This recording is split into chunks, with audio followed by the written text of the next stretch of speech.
Good morning students, माँ राम मूर्ति classes में आप सभी का स्वागत है। स्टूडेंट्स, आज हम लोग क्लास 10th का 7th चैप्टर की एक्सरसाइज 7.2 के क्वेश्चन नंबर 4 वाइज से आगे करेंगे। तो क्वेश्चन 4th क्या है स्टूडेंट्स?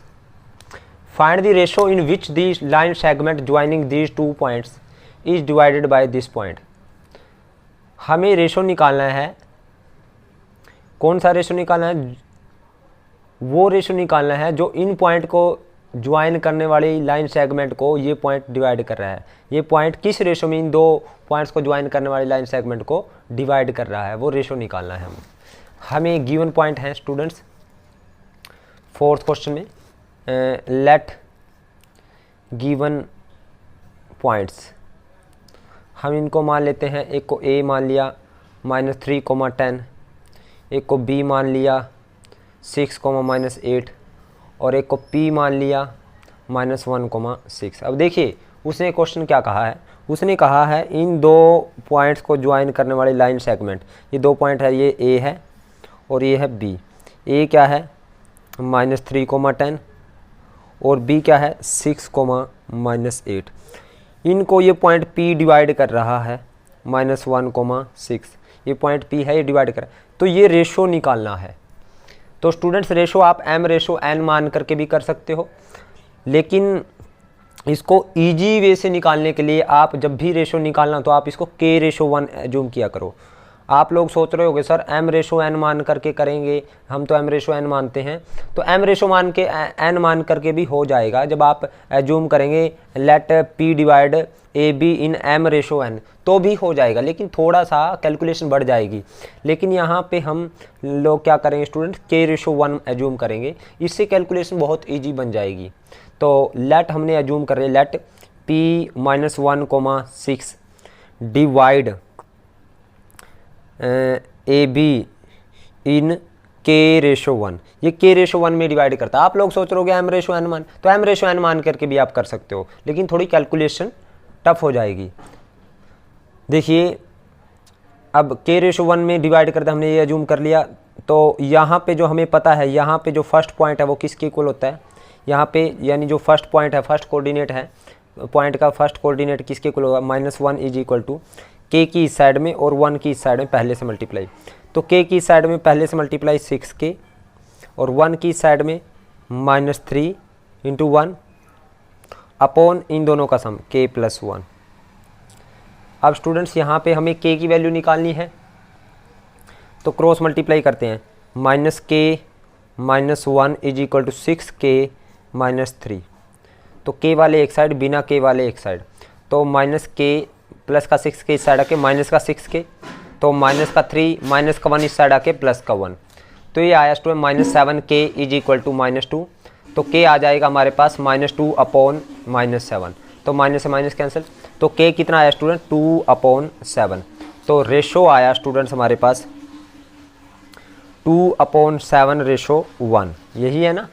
तो ये देखिए k/1, तो इसको मैं इस तरह से बोल सकता हूँ 2/7। 7 से दोनों साइड मल्टीप्लाई कर सकते हैं, रेशो में हम मल्टीप्लाई भी कर सकते हैं और डिवाइड भी सेम नंबर से। तो मैंने 7 से मल्टीप्लाई करूँ तो ये 7 से 7 कैंसिल, ये 2/7 हो जाएगा। तो this is our required ratio. आप लोग सोच रहे होंगे सर 6 लेकर के क्यों नहीं किया, तो 6 लेके करेंगे तो हम k की वैल्यू यही आएगी। तो आपने तो सिर्फ और सिर्फ k की वैल्यू निकालने से मतलब, चाहे आप -1 को लेकर के करें या सेकेंड पॉइंट को लेकर के करें। तो दिस इज आर रेशो। अब 5th क्वेश्चन करते हैं स्टूडेंट्स। 5th क्वेश्चन क्या कहता है? उसने कहा find the ratio in which the line segment joining a and b is divided by the x axis, also find the coordinate of the point of division. a और b को join करने वाले line segment को x axis द्वारा किस ratio, उसने कहा divided by x axis. x axis किस रेशो में डिवाइड करती है, यानी फाइंड द रेशो। ये देखिए रेशो निकालना है इन विच इन दोनों को ज्वाइन करने वाली लाइन सेगमेंट को x एक्सिस डिवाइड करती है, यानी किस रेशो में डिवाइड करती है x एक्सिस। अब देखिए गिवन पॉइंट क्या है स्टूडेंट्स, गिवन पॉइंट्स हैं हमारे पास। एक a है हमारे पास 1, -5 और एक b है -4, 5। अब देखिए यहाँ पे अगेन हमारे पास ये a हो गया 1 कोमा -5 और ये हो गया b -4 कोमा 5। अब इसको x एक्सिस द्वारा डिवाइड किया गया है। लेट हमने x एक्सिस पर कोई भी पॉइंट होता है स्टूडेंट्स, लेट p हमने एज्यूम कर लिया, x एक्सिस पर कोई भी पॉइंट होगा तो वो इस तरह की फॉर्म का होगा x, 0, यानी x की कुछ ना कुछ वैल्यू होगी, लेकिन y की वैल्यू क्या होगी 0। यानी लेट p x, 0 इस AB को डिवाइड कर रहा है। रेशो निकालना, let p x, 0 divide AB in किस रेशो में, k/1 में डिवाइड कर रहा है। तो यानी ये p हमने x एक्सिस पर कोई पॉइंट मान लिया जो AB को किस रेशो में डिवाइड कर रहा है, k/1 में। स्टूडेंट्स x एक्सिस पर कोई भी पॉइंट होगा उसके कोऑर्डिनेट होंगे x का कोऑर्डिनेट होगा, लेकिन y की वैल्यू 0 होगी। तो इसलिए उसने कहा है, यही बोला है ना स्टूडेंट्स, ये देखिए x एक्सिस डिवाइड करते हैं इन दोनों को। अब डिवाइड करें x एक्सिस, यानी x एक्सिस पर जो पॉइंट होगा वो x, 0 की फॉर्म का होगा। अब वो रेशो निकालना है, तो हमने रेशो मान लिया k/1। तो यहाँ पे जो फर्स्ट पॉइंट है यानी x किसके इक्वल होगा स्टूडेंट्स, k की साइड में और 1 की साइड में पहले से मल्टीप्लाई, ये फर्स्ट कोऑर्डिनेट है। तो यानी ये आएगा k × -4k +1 की यहाँ +1 अपॉन k +1। और जो दूसरा कोऑर्डिनेट होगा स्टूडेंट्स, दूसरा कोऑर्डिनेट कौन है, 0, 0 किसके इक्वल हो, k की इस साइड में दूसरे से मल्टीप्लाई 5k और 1 की साइड में -5 अपॉन k +1। अब स्टूडेंट्स यहाँ से देखिए k +1 की क्रॉस मल्टीप्लाई करें 0 हो जाएगा और यहाँ पे 5k - 5 बच जाएगा। तो यहाँ 5k आ गया students is equal to 5, minus का 5 उस साइड चला गया 5, तो k आ गया 5 से 5 कैंसिल, तो k इज इक्वल टू कितना आया 1। तो ये आ गया रेशो। तो रेशो कितना आया स्टूडेंट्स 1/1, क्योंकि k की वैल्यू 1 आ गई। अब पॉइंट ऑफ डिवीजन निकालना, पॉइंट ऑफ डिवीजन मीन्स ये x की वैल्यू भी निकालनी है। तो k की वैल्यू क्या आई 1, तो 1 यहाँ पे पुट करें तो x आएगा -4 × 1 +1 अपॉन 1 +1, -4 +1 ये आया -3/2। तो x की वैल्यू कितनी आई -3/2। तो पॉइंट ऑफ डिवीजन क्या आ गया, पॉइंट ऑफ डिवीजन ये आया स्टूडेंट्स x, 0 है यानी -3/2, 0। अब 7th क्वेश्चन देखते हैं स्टूडेंट्स, इसका ये 5th था, ये तो 6th क्वेश्चन देखते हैं। सो 6th क्वेश्चन है, if 1, 2, 4, y, x, 6 and 3, 5 are the vertices of parallelogram taken in order, find the x and y। ये वर्टिसेस हैं, हमें पैरेललोग्राम के वर्टिसेस दे रखे हैं, तो हमें x और y की वैल्यू निकालनी है। 6th क्वेश्चन है स्टूडेंट्स, लेट वर्टिसेस हमने मान लिए, लेट वर्टिसेस, वर्टिसेस क्या मान लिए, एक को a मान लिया 1,2, एक को b मान लिया हमने 4,y, एक को c मान लिया हमने स्टूडेंट्स, c हमने लिया x, 6, और एक को d एज्यूम कर लिया स्टूडेंट्स, d क्या है एज्यूम कर लिया 3,5। अब उसने कहा ये पैरेललोग्राम के वर्टिसेस। अब देखिए अगर ये पैरेललोग्राम के वर्टिसेस हैं स्टूडेंट्स, ये चारों, यानी ये a, b, c, d, यानी a क्या 1,2, b है 4,y और c है x, 6 एंड d है 3,5। So these are the vertices of parallelogram. अगर ये वर्टिसेस है पैरेललोग्राम के, if these are the vertices of, these are the vertices of parallelogram, अगर ये पैरेललोग्राम के वर्टिसेस हैं, देन वी नो, हमें पता है, हम जानते हैं,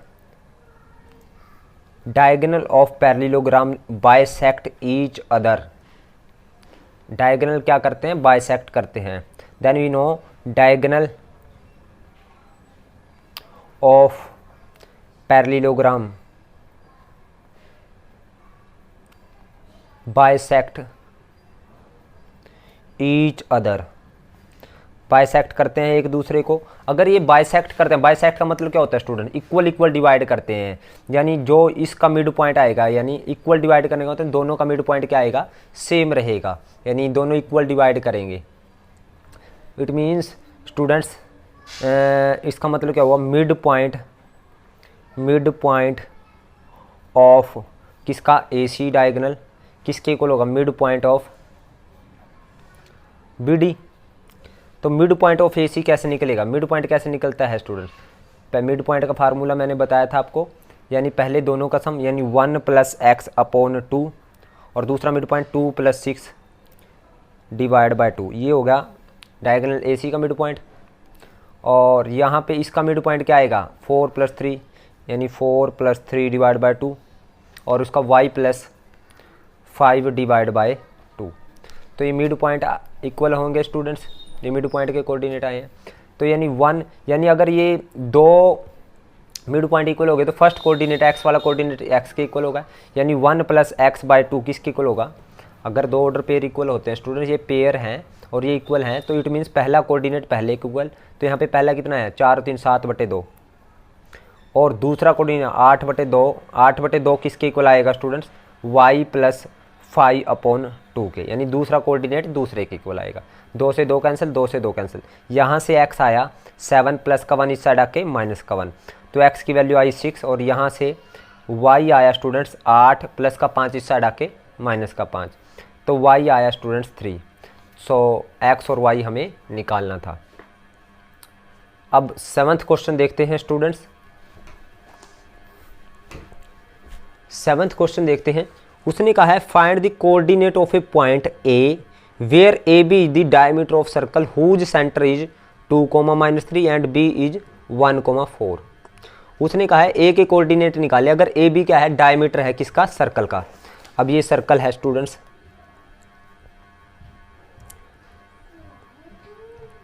और AB इसका डायमीटर, डायमीटर क्या है, एक लाइन जो सेंटर से पास करे, एक यानी सबसे बड़ा सीकेंट, दैट इज डायमीटर। तो ये A और ये B, ये डायमीटर है। और B के कोऑर्डिनेट हमें दे रखे हैं स्टूडेंट, B के कोऑर्डिनेट दे रखे हैं स्टूडेंट्स हमारे को 1, 4 और centre and whose centre is, उसने कहा है जिसका सेंटर, ये देखिए आप लोग देख सकते हो, हुज सेंटर इज 2, -3, यानी इस सर्कल का जो सेंटर है 2, -3, यानी ये सेंटर C है। A के कोऑर्डिनेट निकालने हैं। लेट हमने coordinate of A, let coordinate of A हमने क्या मान लिया, लेट A क्या मान लिया हमने, x, y। लेट A क्या है, हमने x, y एज्यूम कर लिया। और B हमें गिवन है 1, 4 और सेंटर C गिवन है 2, -3। सिंस हमें पता है C 2, -3 क्या है, इज सेंटर, अगर ये सेंटर है तो ये मिड पॉइंट हो गया। और मिड पॉइंट कैसे निकलता है स्टूडेंट्स, ये x, y हो गया इसके कोऑर्डिनेट A के। तो मिड पॉइंट कैसे निकलता है, पहले दोनों का सम, यानी x + 1/2। पहला मिड पॉइंट कैसे निकला, x + 1/2 is equal to first midpoint यानी 2 के इक्वल है। और सेकंड मिड पॉइंट y + 4 / 2, वो सेकंड मिड पॉइंट के इक्वल है, यानी -3 के इक्वल है। तो यहाँ से x + 1 किसके इक्वल आया, 2 2 जा 4 और x आया 4 - 1, सो x आया 3। और यहाँ से y + 4 किसके इक्वल आया, 2 3 जा -6, तो y आया -6 - 4, तो y आया हमारे पास -10। तो a क्या आ गया स्टूडेंट, सो a क्या आया 3, -10। तो 8th क्वेश्चन देखते हैं students. If A and B are 2, -2, and 2, -4 respectively, find the coordinate of P such that AP is equal to 3/7 of AB and P lies on the line segment AB। देखिए 8th question है students, A और B हमें given है, ये A है, ये B है। A कितना है, -2, -2 और B है 2, -4।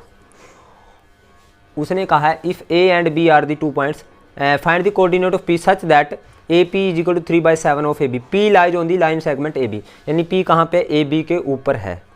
तो सपोज करो P यहाँ पे है AB के ऊपर, तो और उसने कहा है AP गिवन क्या है स्टूडेंट्स, गिवन है हमें ए है, ए पॉइंट गिवन है -2, -2 और बी पॉइंट है 2, -4 और A P is equal to 3/7 of A B. तो हमें पी के कोऑर्डिनेट निकालने हैं। तो लेट पी के कोऑर्डिनेट हमने क्या है जूम कर लिया, x, y।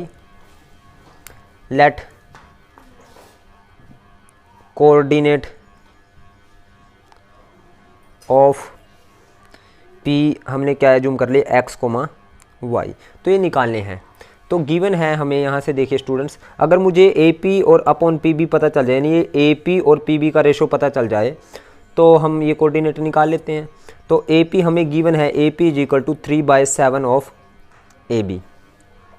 तो यहाँ पे 7 A P is equal to 3 A B. अब ए बी ये है 7 A P is equal to 3। A B की वैल्यू क्या है, A to B, A P plus P B, A P plus P B. तो 7 A P is equal to 3 A P plus 3 P B. तो 3 A P को एक side में ले आए, 7 A P minus 3 A P is equal to 3 P B. तो ये 7 A P minus 3 A P, 4 A P बच गए is equal to 3 P B. तो A P upon P B चाहिए मुझे रेशो, ए पी और अपॉन पी बी। तो P B को नीचे ले आए, ए पी और पी बी नीचे आ जाएगा, पी बी और यहाँ पे 3 और 4 इसके डाउन में चला आया, 3/4। यानी ये रेशो कितना आया, A P upon 3 P B कितना आया, 3/4। यानी A P upon P B, यानी A P upon P B, यानी A P ratio P B 3/4 आया। तो 3:4 आया। तो अब यहाँ पे पी के कोऑर्डिनेट निकालते हैं। सो कोऑर्डिनेट ऑफ पी, तो पहला कोऑर्डिनेट किसके इक्वल होगा, एक्स। एक्स इक्वल होगा स्टूडेंट्स 3 की पहले से मल्टीप्लाई, 3 × 2 प्लस 4 की साइड में पहले से मल्टीप्लाई, 4 × -2 अपॉन 3 + 2। और दूसरा कोऑर्डिनेट वाई किसके इक्वल होगा स्टूडेंट्स, 3 की साइड में 3 × -4 प्लस 4 की साइड में 4 × -2 अपॉन 3 + 4। तो ये आया स्टूडेंट्स हमारे पास 6 - 8 अपॉन 5। तो x आया हमारे पास -2/5 और यहाँ से y देखते हैं स्टूडेंट्स, -12 - 8/5। तो y आएगा -20/5, 5 4 × 20। तो y आया हमारे पास -4। स्टूडेंट्स यहाँ पे 3 + 4 है, ये 7 है स्टूडेंट्स। तो -20/7 ही रहेगा, ये कैंसिल नहीं होगा। तो ये आएगा -20/7 और यहाँ पे 3 + 4 है, क्योंकि इन दोनों का सम 3 + 4 आएगा। तो ये आएगा 7। तो ये आएगा -2/7। सो P क्या आ गया स्टूडेंट्स हमारे पास, P आया -2/7 और -20/7। तो 9th क्वेश्चन देखते हैं स्टूडेंट्स। 9th क्वेश्चन है हमारे पास, find the coordinate of the point which divide the line segment A B into 4 equal part. हमें कोऑर्डिनेट ऑफ पॉइंट्स निकालने हैं जो ए और बी को ज्वाइन करने वाले लाइन सेगमेंट को 4 पार्ट में डिवाइड कर रहे हैं। तो 9th क्वेश्चन में ए हमें गिवन है, ए गिवन पॉइंट्स क्या हैं, ए हमें गिवन है -2,2 और बी गिवन है 2,8। तो ए बी को 4 इक्वल पार्ट्स में डिवाइड करने वाले पॉइंट्स के कोऑर्डिनेट, यानी ए और ये बी। ए है हमारे पास -2,2 और बी है 2,8। तो 4 इक्वल पार्ट में करने से पहले स्टूडेंट्स पहले हाफ करेंगे। लेट ये हो गया सी x, y। फिर हाफ करने के बाद फिर इसका हाफ कर दें, इन दोनों का ए सी का हाफ करें। ये सपोज करो डी हो गया x1 y1 और फिर इन दोनों का हाफ कर दें सी और बी का, तो डी ये हो गया ई x2 y2। तो हमने देखिए 4 इक्वल पार्ट हो गए, 1 2 3 4। तो लेट हमने कौन कौन से पॉइंट मान लिए, लेट सी हमने एज्यूम कर लिया x, y, डी एज्यूम कर लिया x1, y1 और ई एज्यूम कर लिया x2, y2। डिवाइड लाइन यानी divide A be in 4 equal part, 4 equal parts. ठीक है स्टूडेंट्स, अब हमें पता चल गया, अब सी के कोऑर्डिनेट निकालने हैं। For coordinate of C, since C is mid point, since C is mid point, या आप इस तरह से भी करते हो, यानी सी बीच में है, ये 1:1 है इस साइड, और इस साइड में 1:3 पार्ट हो गए, और इस साइड में 3:1 पार्ट हो गए। ये रेशो करके भी कर सकते हैं आप, यहाँ पे 1:3 ले करके, या अदरवाइज इस तरह से करें, since C is mid point of किसका, a -2, and b mid point of, यानी ए बी का मिड पॉइंट होगा, ए बी का मिड पॉइंट होगा, वेयर ए क्या है, सी क्या है स्टूडेंट, मिड पॉइंट है ए बी का, और वेयर ए क्या है -2, और बी क्या है 2,8। तो कोऑर्डिनेट ऑफ सी कैसे निकलेंगे स्टूडेंट्स, कोऑर्डिनेट ऑफ सी, अब सी के कोऑर्डिनेट, पहला कोऑर्डिनेट एक्स किसके इक्वल होगा स्टूडेंट्स, अब मिड पॉइंट कैसे निकलता है, पहले दोनों का सम -2 + 2 डिवाइड बाय 2, और दूसरा y को कैसे निकलेगा 2 + 8 डिवाइड बाय 2, तो ये आया x आया 0 और y आया 10/2 5, तो यानी ये पॉइंट क्या आ गया 0,5। सी के कोऑर्डिनेट आ गए। अब आपको पता डी किसका मिड पॉइंट है, डी इन दोनों का मिड पॉइंट हो जाएगा ए सी का, since D is mid point of A C, where A कितना है स्टूडेंट्स -2,2 और सी कितना है 0,5।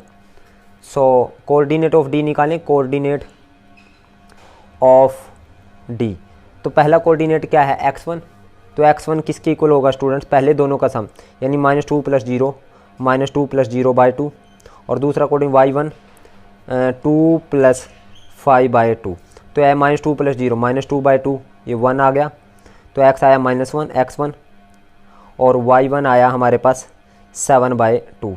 सो d कितना आ गया स्टूडेंट्स हमारे पास, d आया हमारे पास -1,7/2। अब हमें पता है जो e है वो किसका मिड पॉइंट है, सी बी का, also e is mid point of किसका स्टूडेंट्स, ऑफ सी बी। सो सी क्या है हमारे पास, सी है 0,5 और बी है स्टूडेंट्स हमारे पास 2,8। कोऑर्डिनेट ऑफ निकालें, कोऑर्डिनेट ऑफ ई, जो ई के कोऑर्डिनेट निकालें, तो पहला कोऑर्डिनेट x2 किसके इक्वल होगा, x2 इक्वल होगा स्टूडेंट पहले दोनों का सम 0 + 2 डिवाइड बाय 2, और y2 किसके इक्वल होगा 5 + 8 डिवाइड बाय 2, तो 2/2 x2 आ जाएगा हमारे पास 1, और y2 आ जाएगा 5 और 8 13/2, यानी ई कितना आया स्टूडेंट्स हमारे पास, ई आ गया 1 एंड 13/2। सो हमें यही कोऑर्डिनेट निकालने थे सी ई और डी के, सी डी और ई के कोऑर्डिनेट हमने निकाले, जो ए बी को कितने पार्ट में डिवाइड करते हैं, ये डी सी और ई ए बी को कितने पार्ट में डिवाइड करते हैं स्टूडेंट्स 4 पार्ट में। तो ये आ गए हमारे पास सी के कोऑर्डिनेट, और यहाँ पे आ गए डी के, और ये हो गए ई के। अब स्टूडेंट्स इसका 10th क्वेश्चन देखते हैं, find the area of rhombus if its vertices are 3, 0, 4,5 -1,4 -2, -1 taken in order. तो स्टूडेंट रोम्बस के वर्टिसेस दे रखे हैं 10th क्वेश्चन में, लेट वर्टिसेस क्या है जूम कर लिए, ए 3,0 बी 4,5 सी -1,4 और डी -2,-1। तो स्टूडेंट्स ये रोम्बस है ए बी सी डी, ए है 3,0 बी है 4,5 सी है -1,4 और डी है -2,-1। Since we know the area of rhombus, area of rhombus क्या होता है students, area of rhombus 1/2 into product of diagonal, product of its diagonal, product of diagonal होती है स्टूडेंट्स। अब डायगोनल एक तो ए सी है और एक बी डी है, यानी 1/2 इंटू ए सी मल्टीप्लाई बी डी, यही आएगा स्टूडेंट्स। अब ए सी कैसे निकलेगा स्टूडेंट, ए सी डिस्टेंस फार्मूले से ए सी, देखिए ए सी कैसे निकलेगा, ए हमारे पास है 3,0 और सी है -1,4, तो हम -1 - 3 का स्क्वायर प्लस 4 - 0 का स्क्वायर, तो -4 का स्क्वायर प्लस 4 का स्क्वायर, 16 + 16, तो ये आया स्टूडेंट हमारे पास 32 का स्क्वायर रूट, और 32 को 16 × 2 सारे का स्क्वायर रूट, 16 का रूट 4 √2।